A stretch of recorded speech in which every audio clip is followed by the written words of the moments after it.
हाय दोस्तों, कैसे हैं आप सभी। मैं डॉक्टर अनव्यास फिर से अपने YouTube चैनल पर आप सभी का स्वागत कर रहा हूं और आशा कर रहा हूं सभी ठीक है, मस्त एंजॉय कर रहे हैं। Data analytics for business decision का सब्जेक्ट चल रहा है, अंतिम प्रहार की सीरीज चल रही है। सेकंड मोस्ट इंपॉर्टेंट क्वेश्चन लेकर आ गया हूं। समय है कम और काम है ज़्यादा, इसलिए स्पीड मैंने सेकंड क्वेश्चन से ही बढ़ा दी।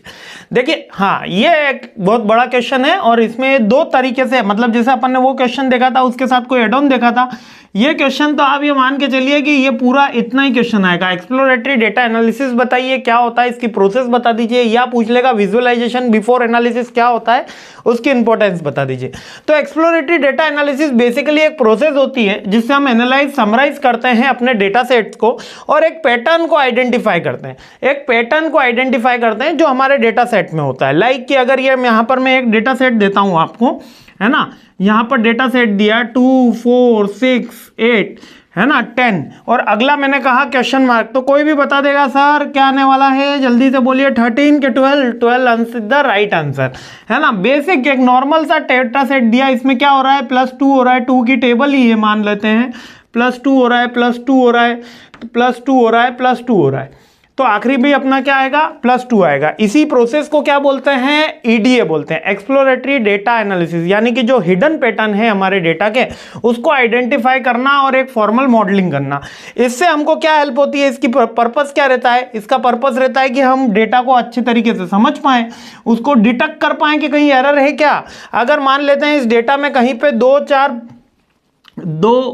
4 5 और 8 लिखा होता तो अपन क्या कहते थे, भैया यहाँ पर कुछ ना कुछ एरर है, यहाँ पर डेटा हमारा एरर सेट में है। और डेटा को मतलब हाइपोथेसिस क्रिएट करने में, उसको प्रिपेयर करने के अंदर ये काफ़ी यूजफुल होती है ईडीए।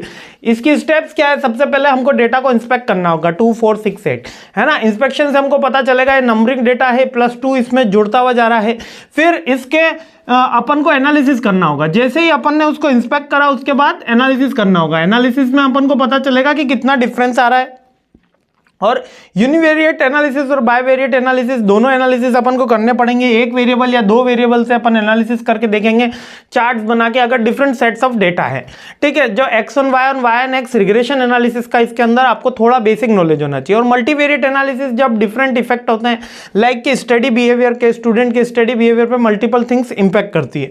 तो यही सारी चीजें अपन इसके अंदर एनालिसिस करेंगे, फिर उसका बिहेवियर फाइंड आउट करके मिसिंग वैल्यू को फाइंड आउट कर लेंगे, जो लास्ट के मिसिंग वैल्यू, और फिर आउटलाइन कर देंगे, उसकी मिसिंग वैल्यू रखेंगे। फिर अपन वापस से चेक करेंगे कि क्या यही क्रोनोलॉजी फिर से आ रही है कि नहीं आ रही है।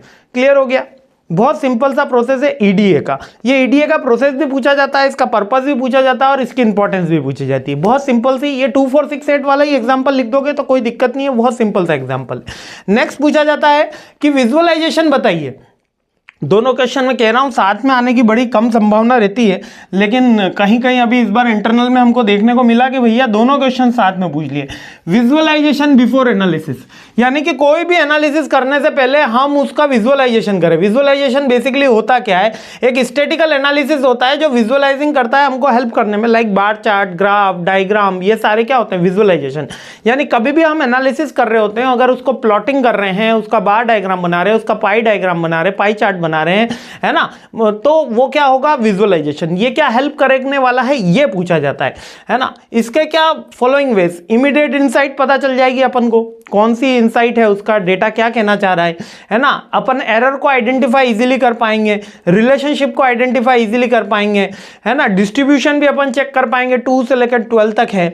और कम्युनिकेशन फाइंडिंग्स हो पाएगी अपनी, जो अगर अपन चार्ट बना लेते हैं, ग्राफ बना लेते हैं, तो अपन कम्युनिकेशन फाइंड आउट कर पाते हैं। ये विजुअलाइजेशन करने का एडवांटेज है बिफोर एनालिसिस। अब देखिए वहां पर एनालिसिस क्या था, यहाँ पर अगर मैं उस प्लॉटिंग पे रखता हूँ उस चीज़ों को, तो यहाँ पर 2 आएगा, यहाँ पर 4 आएगा, यहाँ पर 6 आएगा, यहाँ पर 8 आएगा, यहाँ पर 10 आएगा, और यहाँ पे जाते जाते 12 आया। तो ये अपना एक्चुअल में आइडेंटिफिकेशन हुआ, ठीक है। तो यहाँ पे मेरे को क्या पता चला कि ये इस क्रोनोलॉजी से आगे जा रही है, ठीक है। तो ये एक विजुअलाइजेशन हुआ, एक चार्ट के थ्रू मैंने यहाँ पर चेक करा, यहाँ पर 2 4 6 8 12, ठीक है। मतलब वो कर लेंगे अपन जब मीटर से बनाएंगे।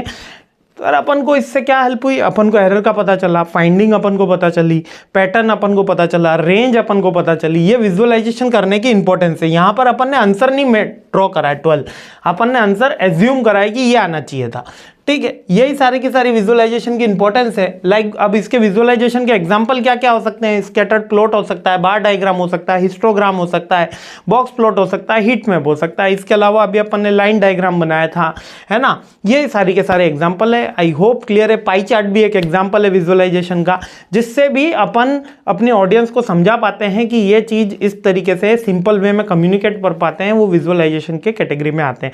7-8 तरीके की है, सबको ही पता है। बार, स्कैटर, हिस्टोग्राम, पाई चार्ट, है ना, linear diagram, box plot, heat map, यही सारी चीजें। चेकलिस्ट भी आ जाती है इसके अंदर। ठीक है, बहुत सिंपल से क्वेश्चन है, लेकिन बार बार एग्जाम में आए, तो ये क्वेश्चन अच्छे से देखना। बड़ा क्वेश्चन है ये वाला। अगले क्वेश्चन पे हमला बोलता हूँ, सीरीज आगे बढ़ाता हूँ। जय हिंद।